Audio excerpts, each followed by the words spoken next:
Okay, so I've displayed a couple images up on the board, so I'd like for you to take a couple seconds to look at these images and think about what's going on.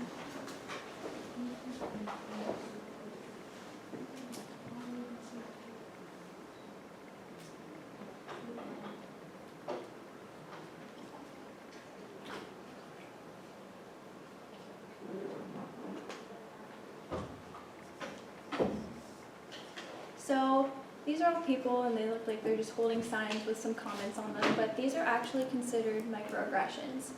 And microaggressions target marginalized groups. So these comments, they may seem little, but they're often said unconsciously, meaning that you don't really think about them when you're saying them and you don't think for them to be offensive, but in reality they are.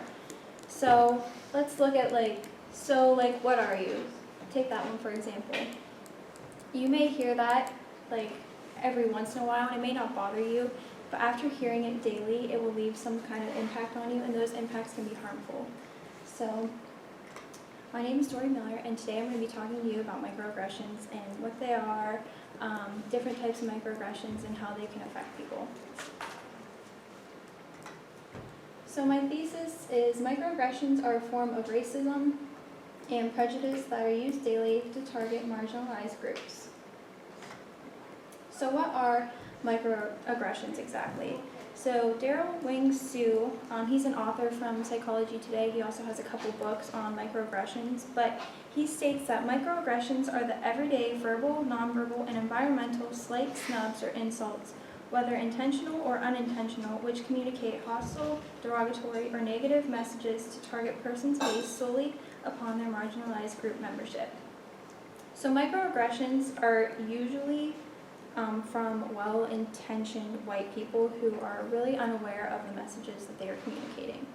So I'm going to give a few examples of a verbal microaggression may be saying someone speaks really good English. An example of a nonverbal microaggression may be, say you're a female and you are carrying a purse and you pull it closer to you because a person of a different race is approaching you. And then for environmental, that may be having an American Indian as a mascot. So analyzing microaggressions. Once again, I'm going to mention Daryl Wing Su a couple times throughout this presentation, but like I said, he's an author, and he actually wrote a book called Microaggressions in Everyday Life, which I happened to read for my multicultural education class, and it was actually really interesting. So if you're into this and want to further your knowledge on this, I would say it's a pretty good read. But in his book, Microaggressions in Everyday Life, Daryl Wing Su proposes 3 classifications of microaggressions, and they are micro-assault, micro-insults, and micro-invalidations. So I'm just going to kind of expand on what those mean and kind of give a few examples. So micro-assaults are conscious and intentional discriminatory actions. So in other words, the person using the microaggression, they acted intentionally and they knew that their behavior was hurtful. So examples of this would be using racial epithets, which are more derogatory terms towards a person of color. White supremacist symbols may fall under this category, as well as something like if you have a son or a daughter and you don't allow them to date a person of a different race. Micro-insults are verbal, nonverbal, and environmental communications that subtly convey rudeness and insensitivity that demean a person's racial heritage or identity. So these are a little bit more subtle than micro-assaults, but they still have some harmful effects on people. An example of this may be if you have a coworker of a different color and you ask them how they got their job. So this would imply that they may have landed their job through affirmative action. And then the last one, micro-invalidations. These are communications that negate the thoughts, feelings, or experiential reality of a person of color. So these comments or behaviors deny the experiences of marginalized group members. So an example of this would be like telling a person of color that they are being too oversensitive about a racist comment, or say you're asking a Latino where they're born. This would convey that they are foreigners in their own land. So what do microaggressions look like? They can be racial, they can affect gender, they can be aimed towards the LGBTQ community, towards people with disabilities, religious minorities, social class, and as I previously talked about, they can be environmental. So I have a video I just want to show that kind of gives an example of what microaggressions are in movies that we don't always pick up on.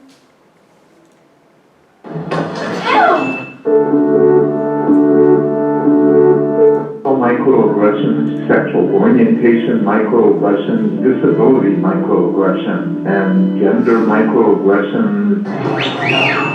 Catcalls, staring at a woman's breasts or legs is a microaggression because it fulfills the theme of what we call sexual objectification.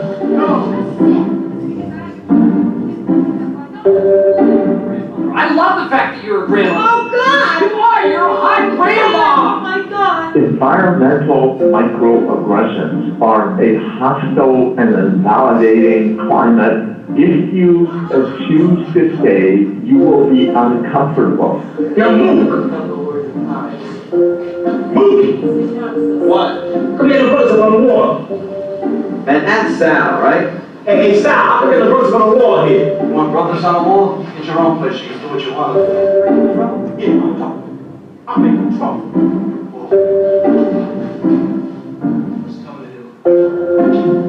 Suppose I busted your head. Microaggressions are cumulative, and any one may represent the feather that breaks a camel's back. Yeah, but she said you were going to get Jose to do it. He hear about that. Why you don't fit him? Lucy, you know I don't speak Mexican. I'm not a Mexican. How unpopular Vietnam was. I'm not Vietnamese, I'm American. Okay. Aren't you? What's the matter? Do I look gay to you? Do I look gay to you? You're a good-looking man. Thank you. Very pretty. Real soft, delicate features. They're real feminine, which is good for me because that.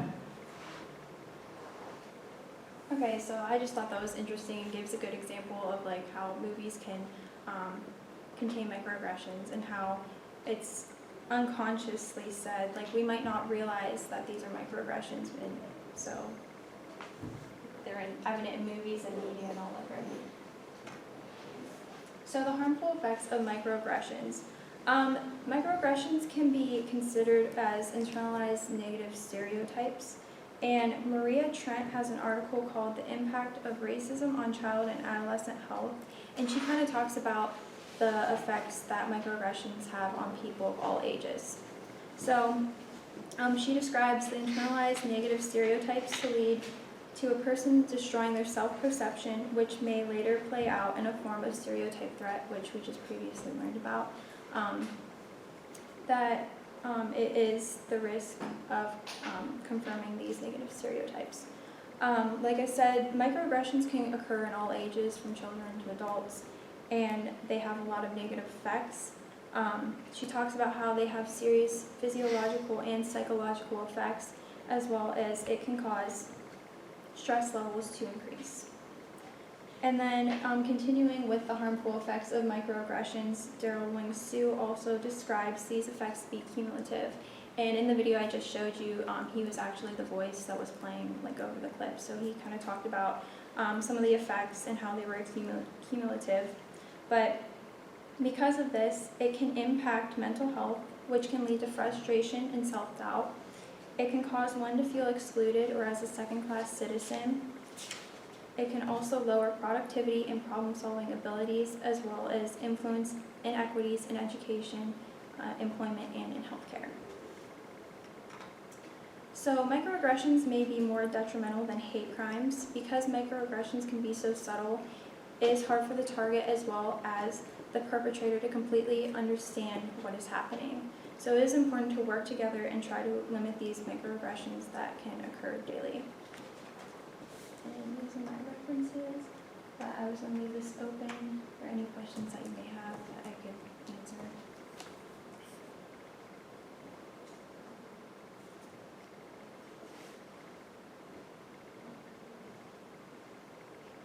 Well, thank you.